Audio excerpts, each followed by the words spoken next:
This is food for thought, not the opinion of this channel. You make your own decisions. You need to know the truth. Now, of course, the Fed, they are divided right now. We know that Trump wants to gain full leverage of the Federal Reserve. He wants to get rid of Cook. But I think in the end, he might have enough individuals to actually push the rate cuts. Now, of course, as we know, the Fed doesn't want to do this. And I'm not talking about other individuals within the Fed governors. I'm talking about those people that are controlling the Federal Reserve, controlling Powell right now, because we know that they don't want the economy to grow. They don't want the people of this country and the people of the world to understand that Trump's system that he's building right now and everything that he's doing is absolutely working with all the investments coming to this country. And this is why Trump has been putting all the pieces together, because he knows eventually what's going to happen is he's going to wean us off the Federal Reserve, and eventually he's going to flip the switch, and we're going to be moving into the new system, just like they did back in 1971. They prepared everything in the Middle East. They prepared the petrodollar in the Middle East, and when the time was right, they flipped the switch, and we moved from the gold standard to the petrodollar system. Now, of course, back then, they didn't care if there was a deep recession. They didn't care if people lost their jobs. They didn't care if the UK had rolling blackouts. They didn't care about any of those things. The difference this time around, Trump is making sure that the people don't lose their wealth, that we don't go into a recession, and the country stays very, very strong. That is the difference this time around. And this is why Trump has been bringing in investments like crazy into this country, because he knows he needs to make sure that once we move in the direction of the parallel economic system, he needs to make sure that people are employed.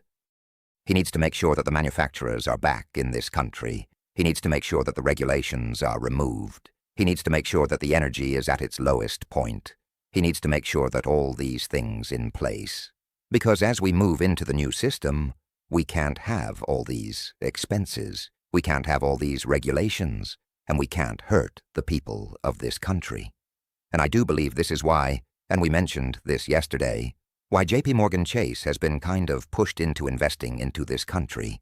And they have unveiled, like we said before, an election wizard put this out, $1.5 trillion, there's a 10-year plan, to finance and invest in the critical and American industry, including critical minerals, pharmaceutical precursors, robotics, defense, aerospace, energy, AI, cybersecurity, and quantum computer.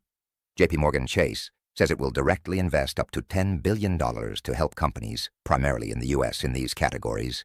It has become painfully clear that the United States has allowed itself to become too reliant on unreliable sources of critical minerals, products, and manufacturing, all of which are essential for our national security. And that's absolutely true. And it's all coming back to this country. And you can see the deep state players, they are definitely panicking. Because remember, every step of the way, Trump is not just sitting back going, look at these. The country's shut down. Look at this. The shutdown is causing havoc on the economic system. He's using all this to his advantage. And one of them is removing all the swamp creatures that were put into place, all the different agencies that were created, all the different programs that the deep state players have created. So basically, just like any company, he's removing all the waste, and he's going to remove a lot of it during this shutdown. This has to be done because as we move out of the private central bank system, you have to remember the private central bank system allowed the deep state players to create the bloat. And I do believe the central bank bankers wanted that. Because, again, when you create the bloat, you create these agencies, they make it very, very difficult to remove them later on. Because they said, no, they're needed. Oh, we need these people. We need this agency. We need these programs. But Trump, he's using this to his advantage to remove all of it. And think about, what are they going to say? Oh, you can't do this. Well, we're in a shutdown. We can't afford this. So this agency, we really don't need. We looked into it, and we really don't need it. hey, these people working in the agency, they do absolutely nothing. We don't need those people. And to top all this off, what Trump is doing right now is he's removing the regulations. So this way, it will make it a lot easier for oil companies, or make it a lot easier for manufacturers to come back to this country and for small businesses in this country. And remember, one of the biggest agencies that have been pushing out regulations is the EPA. And we have Lee Zeldin in this position right now. And you know what he's been doing this entire time? He is basically removing all the regulations. Jack put this out and said the left is panicking. Trump's EPA chief, Lee Zeldin, drops a bombshell on deregulation. Trillions. We're unleashing trillions in deregulation in a single year. The Trump EPA will outpace every federal agency under every past presidency combined. And think about the EPA. They use this agency to place a lot of the regulations on America, to stop companies, manufacturers, you name it. And now, as all this is removed, and it frees up trillions of dollars and allows companies to do what they do best, we're going to see the entire economic system start to thrive. And remember, this stuff does not happen overnight. It takes a little while. So as Trump puts all the pieces into place and he sets up the cheaper energy, he sets up the investments, he sets up the deregulation, he removes the agencies that absolutely are not needed whatsoever. He removes all the programs that we don't need, that we never needed. And he removes all those people that are in these agencies working these programs. Once he puts all these things into place, he's going to establish a path where the country can transition from the old central bank system into his new parallel economic system that has to do with tariffs. And this is very, very important because, once again, if we keep the Federal Reserve in place, nothing's going to change in this country.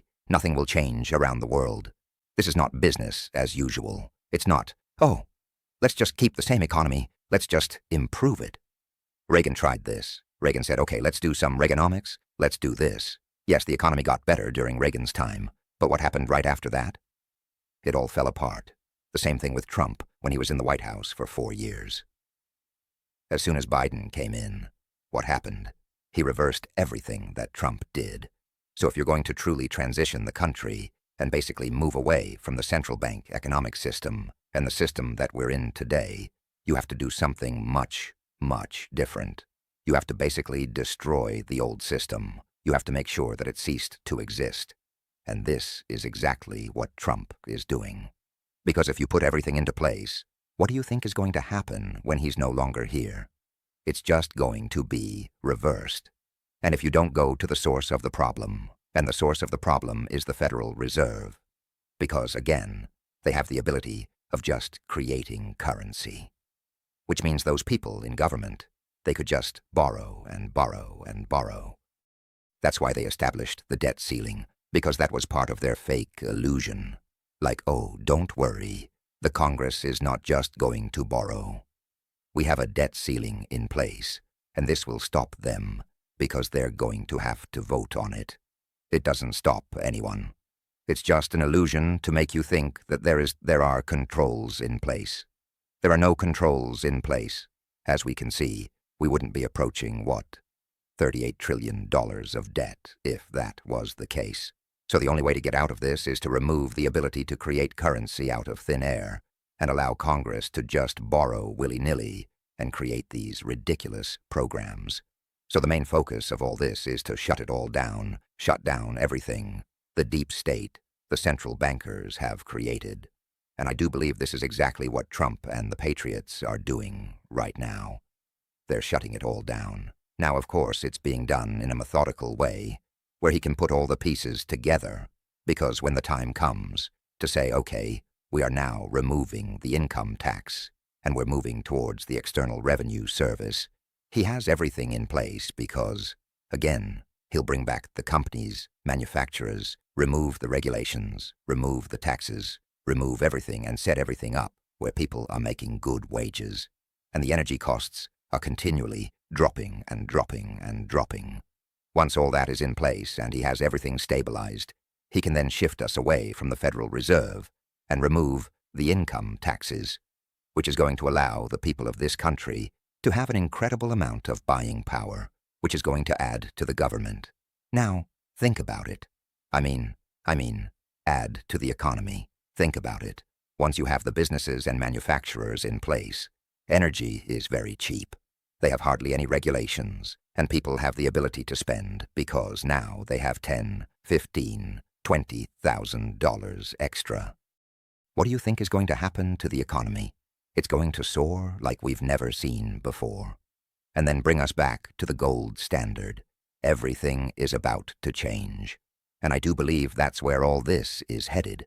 And when you start to look at gold, and you start to look at Bitcoin and silver, you could see what's happening in this country every single day. You're watching both of these move up now. Yes, there's going to be fluctuations, as always. But in the grand scheme of everything, they're going to continually rise. And I think gold is really going to take off, because I do believe what we're witnessing right now is we're witnessing just the beginning stages of the major transition into alternative currencies. And the only way to show that the fiat currency is worth nothing and to show the people of this country that the Federal Reserve has never been doing anything in the best interest of the people is to actually show the people the truth about the value of gold. Because once people see that gold is 10, 15, 20, 25,000, and I know people like, that's never going to get that high. That's ridiculous. I do believe that that's where it should be. If we go back to the 1913 calculations, that's where gold should be. And if you remove the manipulation, if you remove the paper markets, that's where gold will sit today. And silver is just right behind my saying silver is going to be $20,000. But silver is probably going to be around $800, $900 an ounce. Now, of course, this is a projection, it's opinion. But again, if you start to look at the calculations going back in time, you can see where all of this is going. And I mean, think about it going back in time. Did anyone ever believe that Bitcoin would be over $100,000? Go back to the early 80s. Did anyone ever believe that gold would be around 4,000 today? No, no one really did. So if you start to remove everything, the central bank is put into place. I do believe you're going to see gold and silver really start to move. And in the end, you know what's going to happen. The gold and silver market, they're going to expose the fiat system. And I do believe this is what's going to destroy it in the end. Thanks for watching. Stay informed by subscribing, liking, and sharing this video. Stay tuned for more of You Need to Know the Truth.